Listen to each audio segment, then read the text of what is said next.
Buenas noches, gracias por estar con nosotros. Comenzamos con la información. Bueno, hasta hoy por la mañana el presidente López Obrador habló del tema y dijo esto. Sí, ya lo dije, es un asunto que tiene que ver con una confrontación de grupos.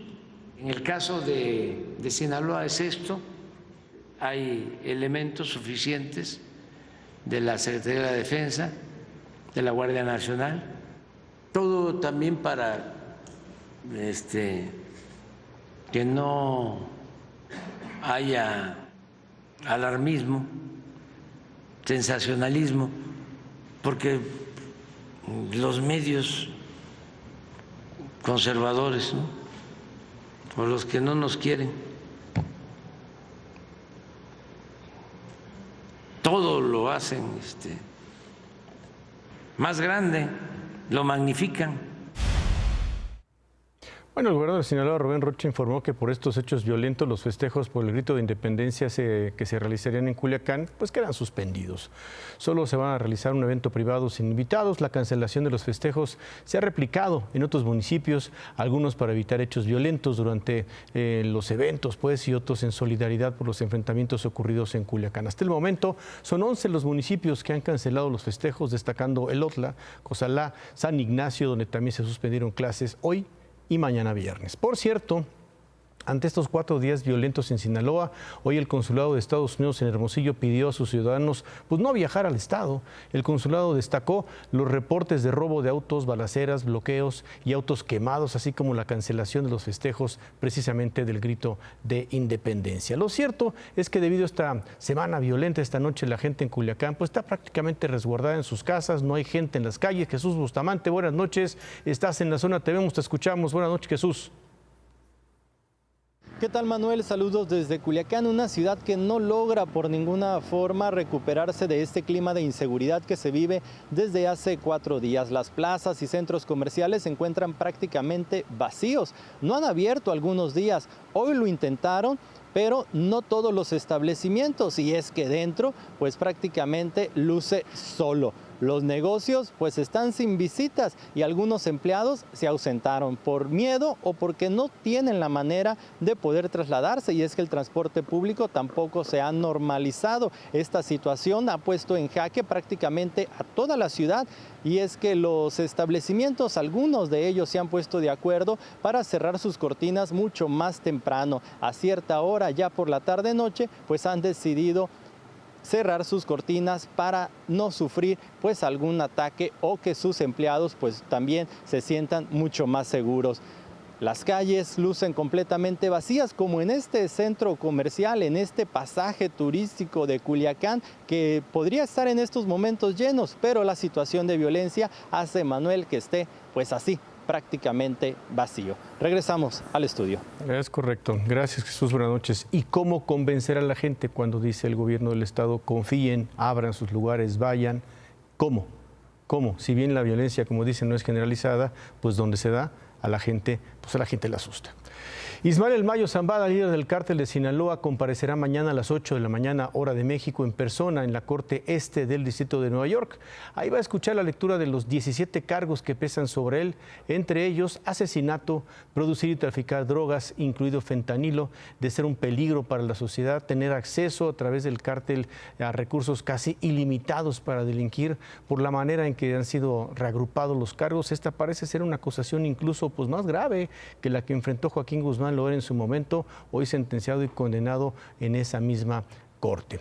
Bueno, al menos 11 muertos dejó un enfrentamiento entre grupos criminales en el municipio de Huajicori, esto en Nayarit. El gobierno de ese estado informó que los cuerpos fueron localizados en un lugar conocido como Las Antenas. En esta zona ya se realizan operativos de la Policía Estatal y Ministerial, así como de soldados del Ejército para proteger a los ciudadanos del lugar. Estos enfrentamientos serían por la disputa que mantiene el cártel Jalisco Nueva Generación, bien, y quienes denominan Gente Nueva MZ. Bueno, Hoy se vieron estas imágenes. Decenas de camiones repartidores de Coca-Cola cruzaban la caseta para salir del municipio Puente de Ixtla, en Morelos. Temprano se informó que la bodega que tiene la empresa refresquera en la Colonia Norte había cerrado tras 20 años de operaciones. El fin de semana, 4 camiones de Coca-Cola fueron secuestrados y su mercancía robada. Hoy así se vio la fila de camiones al salir precisamente de ese municipio. Ahora, la razón. Poco más tarde, la comunicación corporativa de FEMSA confirmó estos hechos. En una ficha informaron que Coca-Cola suspendió temporalmente sus operaciones en la comunidad de Puente de Ixtla, precisamente en Morelos. Aseguran que esta decisión se tomó en respuesta a la situación de inseguridad en la zona y con el fin de garantizar la seguridad de sus colaboradores. FEMSA dijo también que una vez que haya condiciones de seguridad va a reanudar sus actividades en ese punto del estado de Morelos. Bueno, el Servicio Meteorológico Nacional advirtió sobre una nueva tormenta en el Pacífico, se llama Ileana, que prevé toque tierra mañana por la tarde-noche en San José del Cabo, Baja California Sur. La tormenta seguirá su ruta y se prevé que vuelva a tocar tierra. Esto podría ser entre Sonora y Guatabampo y Hermosillo, o en Sinaloa, en Nabolato y Ahome. En su trayectoria, Ileana va a dejar muy fuertes lluvias en Colima, en Jalisco, Nayarit, evidentemente en Sinaloa, Sonora y Baja California Sur. Y en contraste, las lluvias sí están dejando un efecto positivo para paliar la sequía, sobre todo en la zona centro del país. El último monitoreo de Conagua refiere que en un promedio las presas del país tienen un 57% del llenado. Poco a poco se van llenando. Es el caso de la presa La Purísima en Guanajuato. Según los científicos, el cambio climático es un reloj en cuenta atrás y esta iglesia novohispana, dedicada a la Virgen de los Dolores en Guanajuato, es una de sus peculiares manecillas. El templo fue inundado junto con el resto del pueblo de Sangarro a principios de los años 80 para que existiera la presa La Purísima, evitando que Irapuato se inundara como ocurrió en 1973 y dotando de agua al distrito de Riego 11, uno de los más importantes del país. 3 años de sequía han azotado a El Bajío. Faltan 5 o 6 semanas para que acabe la temporada de lluvias. En esta región, el agua caída ha sido insuficiente. A estas alturas del año, la vieja Virgen de los Dolores ya bien podría dormir bajo las aguas, pero en su interior un adulto apenas quedaría cubierto y las sedientas ciudades del estado esperan un seco 2025. De acuerdo con la información actualizada al 9 de septiembre por la Comisión Nacional del Agua, el conjunto de presas en México presenta un déficit de 8% con respecto del promedio histórico y hay regiones tan abatidas como la que corresponde a Sonora y Chihuahua en que ni el 40% han alcanzado.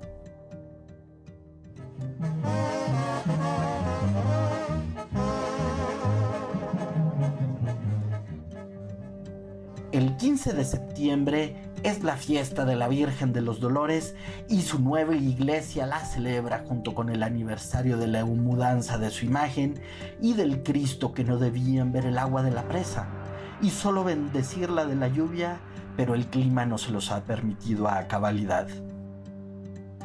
En el viejo Sangarro, al lado de la antigua iglesia de la Virgen de los Dolores, la que emerge y se sumerge al vaivén del cambio climático, existe un panteón con muertos de siglos que, tras décadas de descansar bajo el agua, este 2024 lo volverán a hacer solo bajo tierra.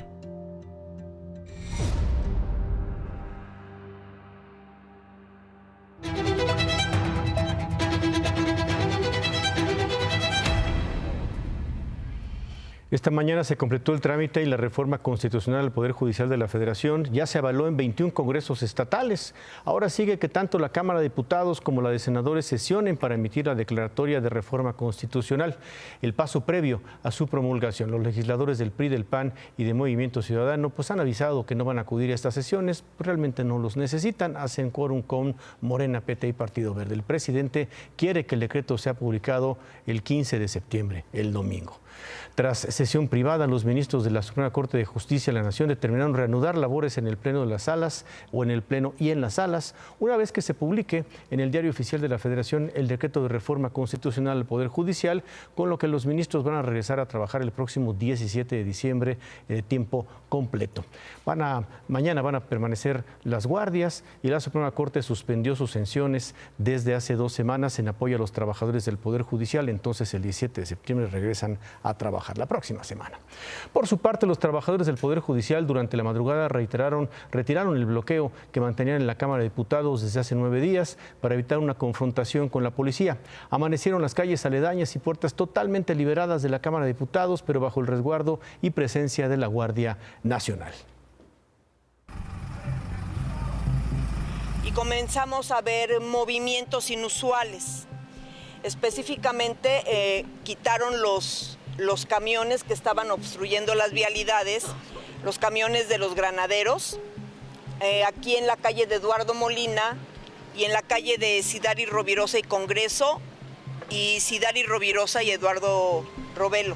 Y también advertimos que comenzaron a llegar algunos vehículos con personal de la policía, inclusive motociclistas y personal que venía vestido de negro.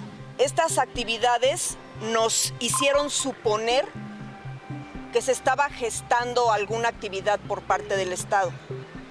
Ese fue el motivo, evitar cualquier tipo de agresión y de transgresión a nuestro derecho de manifestación pacífica. Lo cierto es que los trabajadores del Poder Judicial Federal mantienen la suspensión de labores en tanto definan y acuerden cuáles serán sus siguientes acciones de resistencia. Por la mañana, trabajadores del Poder Judicial de la Ciudad de México cerraron cada una de sus instalaciones en protesta y casi 10,000 trabajadores marcharon pacíficamente de su sede en Niños Héroes al Congreso de la Ciudad de México para manifestar su inconformidad con la reforma al Poder Judicial.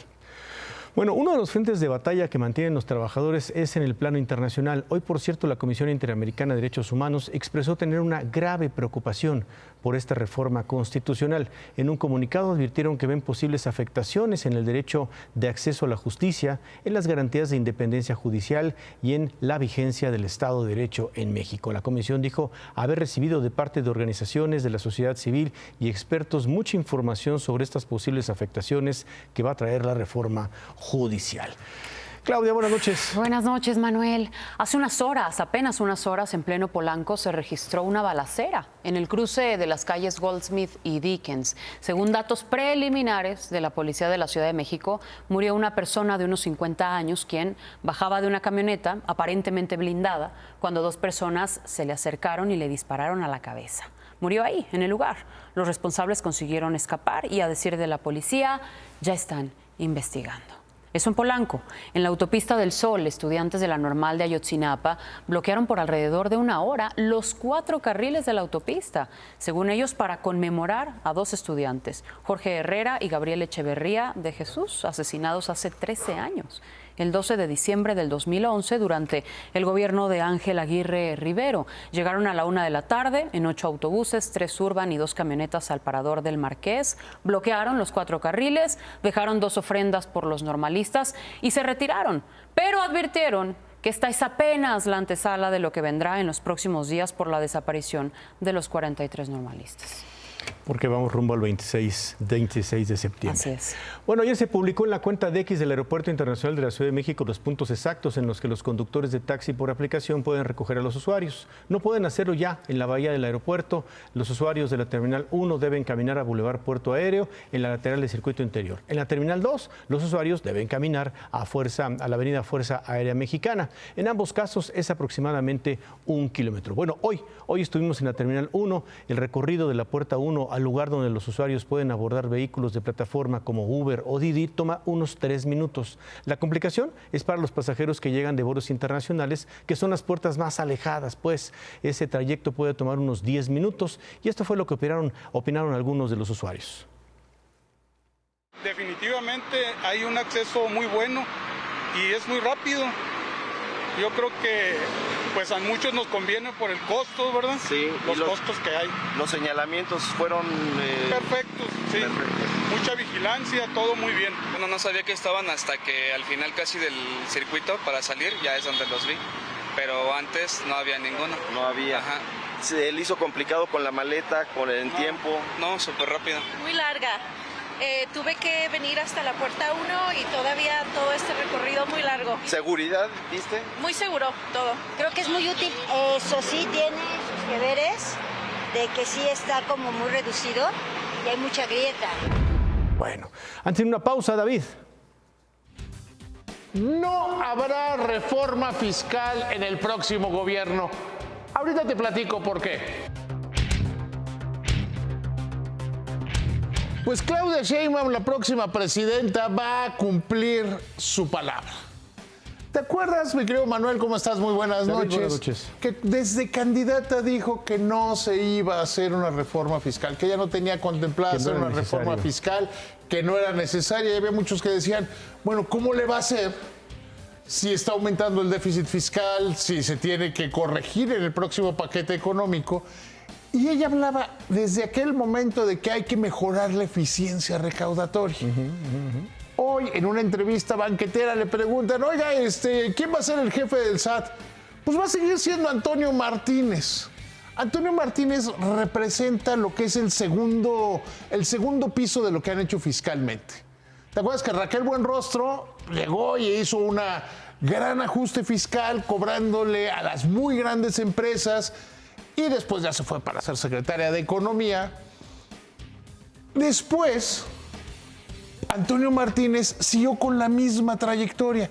Si tú ves los datos al cierre del mes pasado del aumento de la recaudación, que fue el 6.6% en términos reales, es decir, descontando la inflación, tiene que ver con que siguen, normalmente cuando la economía va despacio, se cae la recaudación del IVA, pero han mantenido la fiscalización y por eso han aumentado los ingresos. El ratificar a Antonio Martínez es un mensaje muy claro. Vamos a seguir haciendo lo que ha estado haciendo el gobierno que ya se va. Recaudar. Recaudar. ¿Y recaudar cómo? El SAT básicamente con Antonio Martínez, que además era el encargado de los grandes contribuyentes al inicio de esta administración, es ser muy eficientes en la fiscalización a las grandes empresas, ser muy cercanos a los contribuyentes. De ahí el buzón tributario, de ahí el uso de herramientas para que el contribuyente siempre esté en contacto. Y eso les ha permitido aumentar la recaudación. Entonces queda claro que Claudia Sheinbaum tomó una decisión. Sí, no va a haber reforma fiscal, pero vamos a seguir aumentando la recaudación por ese camino, por el camino de que Antonio Martínez y su equipo pues sigan recaudando como lo han venido haciendo, que insisto, y sí quiero ser muy insistente en esto, la manera en cómo ha crecido la recaudación, cómo se ha ampliado la plaza de contribuyentes, le permitió al gobierno que ya se va no hacer una reforma fiscal. Y de seguir las cosas como están, le va a permitir al gobierno de Claudia Sheinbaum no hacer una reforma fiscal, al menos durante la primera parte de su administración. Que es cuando podría hacerla, ¿no? Después que es cuando podría, y además ya disminuyeron, habrían disminuido el déficit fiscal y habrían tenido ya un mayor control. Entonces, creo yo que el mensaje es claro. Entonces, en materia fiscal, no va a haber reforma fiscal y que ya dejen de especular con eso. Nada que discutir. Bueno, ¿con qué nos vamos, David? ¿Qué te parece si nos vamos con que el tipo de cambio ya regresó a 19.50? No por la reforma judicial, no por nada, sino porque hay la expectativa de que bajen hasta 50 puntos base las tasas en los Estados Unidos. Muy bien, muchas gracias, David. Buenas noches. Hacemos una pausa, volvemos con más información. Y con esto nos despedimos. Muchas gracias por habernos acompañado. Se queda con ¿Qué importa? Muy buenas noches. Descanse.